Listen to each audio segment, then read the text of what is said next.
mbi varrin e një pedofili.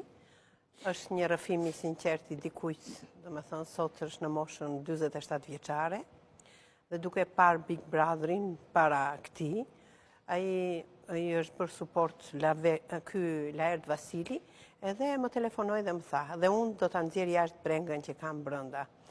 Këtu janë disa dhimbje të kryqëzuara, domethënë, edhe unë i kam sjell thjesht, domethënë si gjithmonë, unë bie ngjarje të vërteta nëpër libra, se jeta është aq e ngarkuar me ngjarje të tilla sa s'është nevoja që një person që shkruan, unë nuk jam shkrimtare, po më pëlqen të shkruaj, jam autore, edhe të gjithë ngrihen, pash që urove atë, edhe sukses edhe ti në rrugën e librit, mos e ke frikë, se të gjithë në fillim dolëm të frikësuar, nuk na ndihmonte asnjë, po sot unë jam në romanin e 10 dhe jam shumë e lumtur që kam suport edhe njerëz siç është këtu Diana Çulli, për shembull, që është redaktori e librit, edhe që më japin suport për të bërë librin tonë. Është e njohur Diana Çulli?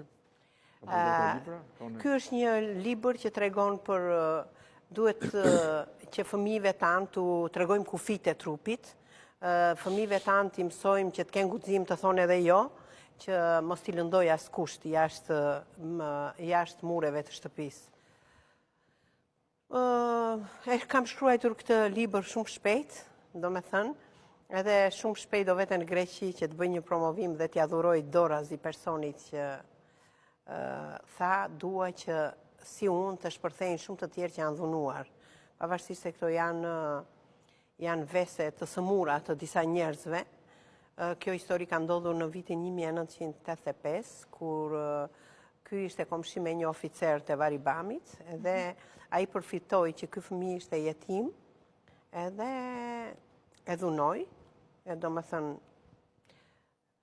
derisa është pedofil kuptohet historia që ai ka bërë, edhe ai e ka sjell aq në mënyrë aq të dhimbshme sa edhe kur e tregonte qante. Po dhe unë e pata shumë vështirë ta shkruaj, ta bija në duart të lexuesve. Çfarë të them shumë për të? Pra është e gjithë historia e bazuar në diçka reale. Po. Edhe kam gërshetuar dhe 2 histori të tjera, domethënë, janë brenda librit, se kanë qenë afër si vite, si histori, edhe